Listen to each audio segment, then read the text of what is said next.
I use the word energy center just so that everybody can relate to them.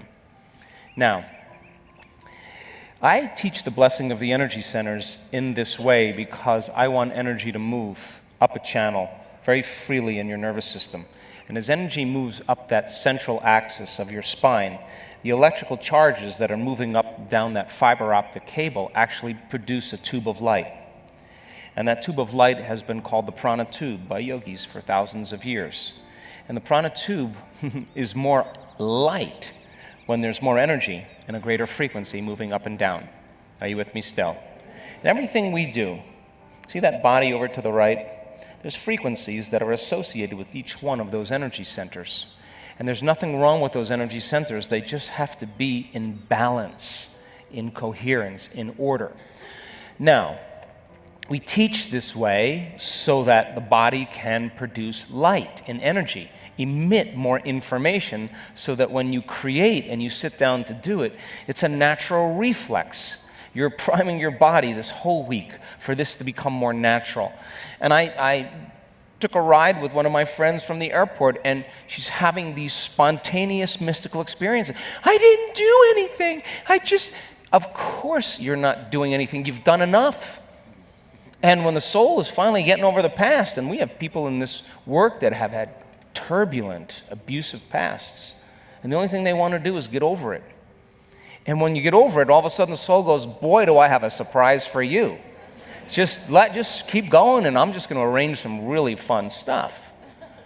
And so it becomes a natural side effect. We're priming the body, we're priming a pump, we're making different blocks. You don't think that there's memory stored in those brains, just like memory stored in this brain, that you have to shake loose. You don't think there's emotions stored in the body that need to implicit be released. And people start doing this work, and all of a sudden that energy starts to move, and there goes 25 years of guilt right up into pure energy into their brain, and their abdomen is contracting, and all of the body is releasing. It's not something they can stop it if they want to, but why would you want to? And when they keep relaxing and surrendering into it, it turns into joy, it turns into freedom, it turns into bliss, it turns into gratitude, it turns into grace. They're free. Body's no longer living as a 5-year-old kid or a 9-year-old kid. The conscious memory is not there, but it's in the body. And the body all of a sudden releases it, and now the soul goes, we're free, let's go. And all of a sudden, the side effect of it is mystical moments, just inappropriate sometimes. You have a roommate, or you're in the grocery store, or you're at a party and you're dancing, and the next thing you know, you're wah, you know. But let me tell you, who knows what enlightenment looks like in this room? You think it looks a certain way? It can happen in any way. So the blessing of the energy centers are contact points. When I have digestive problems because I'm eating at night when I should be eating in the day and I'm on the wrong time zone, I sit up and I only have a few minutes. Where do I go? I go right to my third center and I work with it. It's my aspirin. It's my digestive enzyme. It's what I do. If I notice that my throat is getting a little bit sore and it's closing down because I've been talking a lot, or it's starting to feel like it's hoarse or whatever, I'll get on the plane, I'll put my blindfolds on, and I'll go right in that fifth center and I'll tune in and I'll just receive until I'm pleased or satisfied with the effort. If I'm laying down before I want to go to bed and I want to have a mystical or wacky dream, I'll sit up for a period of time and I'll just focus on my sixth center. Why the hell not? Now, they're just entry points in the body. As we get better at this, as we do more of this, as people can sit for extended periods of time, as they master this level, we're going to be doing stuff like that. And the pineal gland meditation is an example of being able to localize a portal, a door into one mystical moment. And yet, when the pineal gland gets activated because the energy moves all the way up, don't you know when energy starts moving up into these centers, energy is moving through these individual brains? Are you with me still? And come on. Yeah. Yes. And if it strikes the pineal gland is going to influence the next center called the pituitary. Then the pituitary is going to influence the pineal, and the pineal is going to influence the thyroid. And of course, the vasopressin slows down metabolism. Your body slows down metabolism, moves more into the present moment. So there's a downward causation of changes in chemistry and hormones because they are interrelated. Does that make sense? So There's sometimes I use my second center. I use it when I'm listening to my staff a lot of times tell me all the problems that are going on and all the breakdowns and all that stuff, and I just start tuning into my gut. What does my gut tell me? No, I don't want to do that. Well, that's the best choice. I don't want to do it. I don't want to do it. I'm just trusting my gut. I tune in and it's saying, don't do it. But how would you know when your gut speaks to you unless you had a little attention on it and had a relationship with it and were able to interact with it? Are you with me still? So then you can use these. You could sit down and do it. Just pick one. And if it's a body part area that where you're having imbalance or whatever, and you want to speed up your thyroid or slow your thyroid down or whatever the hell you want to do, hold on to a symbol in your mind and tune in to the frequency that's going to begin to affect the chemistry. And we have had people do this, and they got really good at it. They were able to control the hormonal function that's not under the control of the conscious mind. It's under the control of the subconscious mind and the autonomic nervous system.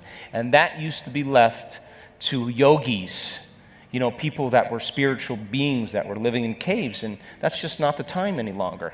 The time now is that you and I have to be able to do that, and it just takes practice. It just takes a little practice, and the more you practice it, the better you get at it. So you're entering different parts of your body through different doors, and certain doors are closed for people. And for a lot of people, that fourth center is closed. It's closed because we shut it down when we were kids because we were embarrassed or humiliated or made fun of or traumatized in some way. And you say, well, I figured this out. That's not going to open up again. And so then the body is closing down because we have one or two experiences, and then all of a sudden, here we go. We're no longer the innocence of a child. We're no longer free. And people don't understand this, but when I've seen it happen in that walking meditation. I've stood beside men. I've stood beside them struggle. I've watched them struggle, and yet their intent to open that center, they stuck with it, and in 1 second, a flood of tears, uncontrollable sadness that has shut that center down is being released. And that person is healing in that moment. He is healing. He goes back into his life. He gets a vision and it's gone. His disease is gone. His body is out of the past. There's no right or wrong way to do this. We're just setting up a structure for you to get good at something so that we can start improvising and getting a little bit more loose and a little bit more free. But imagine me 10 years ago trying to get people to become nobody, no one, no thing, nowhere, and no time. And everybody's telling me how spiritual or how there's somebody, someone, something, somewhere, and sometime. And they can't sit still, and they're checking their watches, and they're not paying attention. They have no attention span. I got to start really, really, really basic. And I got to start with putting your attention on your nose in space, and then becoming aware of the space around your head, and everybody hates me for that. And yet, for a lot of people, it's made significant changes in their brain, their heart, and everything else. And so we're building a model. And I do my best. We have 50% or so of the people in this audience, 45% of the people in this audience that have been to an advanced workshop or an advanced follow-up, and I want to make it exciting and fresh and new for them. But at the same time, I have people that have done a progressive online or a progressive with me personally, and there's a lot of content and a lot of information. So I don't want to lose anybody. I want to move everybody at once. When I wake up in the morning, I think I gotta make sure that everybody gets it. I gotta make sure that everybody understands it on some level. And then I watch and then I see where it's not moving, and then I tell a story or give an example or do something to try to move it again. But once we get good at this, and we're getting really good at it, I am so pleased. I am so pleased with the way you're doing. You are doing so well. We are on a trajectory here. And every time we do it, and you relax into it more, and it gets a little easier, and yeah, your analytical mind turns up every now and then, and you settle it down, and you get past it, and you don't get stuck there. That's the point. I've worked sometimes. I'm thinking, this is the worst meditation. Work, and all of a sudden, it goes away, and I have the most profound moment, and it was because I persevered. And that's what you're doing.